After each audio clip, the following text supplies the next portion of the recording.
فرونت سال 1943 مادر میکوشد این فضای دلگیر کننده را با خنده خود نرم سازد. پروینه از این صحنه بیرون شد و از احساس آن دور نه. حالت یک مادر تنها را که تربیت دو فرزند بر دوشش است تصور کردم.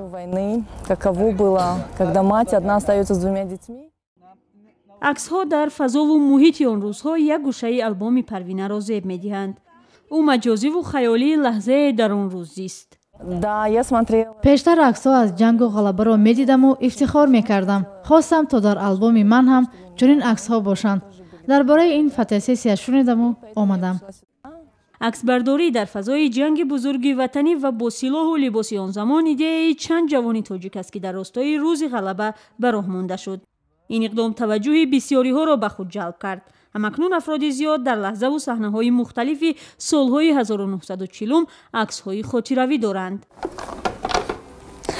واقعا کس خود را در این لباس با ملتیق و در این محیط خود را در سالهای 40 تصور میکند. تشبسکاران این اقدام هم تا جای من میبینم تمامی شرایط رو فراهم آوردن، شروع از لوازمات جنگی تا جیوان و میبینید تلفن، یعنی همون فضا رو تشکیل کردند. و اونهایی هم که مثل ما به این گوشه برای عکس برداری آمدند میگفتند میخواستند خود رو در همون سالها تصور کنند و همون احساس در خود ببینند، ولی البته آنها تاکید میکردند که به هیچ وجه نمیخواهند که آن سالها دوباره تکرار شود.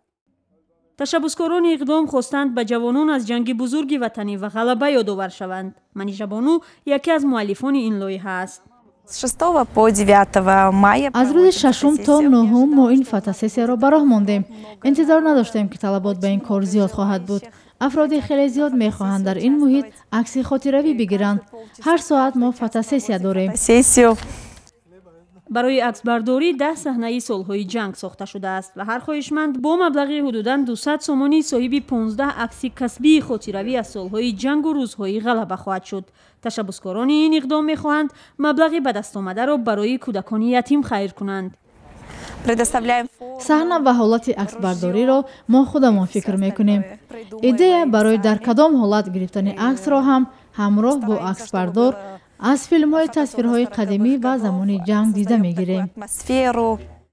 جریان عکس برداری را موسیقی های معروف آن دوره می آرایند. این فضا خواهشمندان را به یاد جانفدایی های هزارها نفر میبرد که برای چنین محیط آرام مبارزه بردند.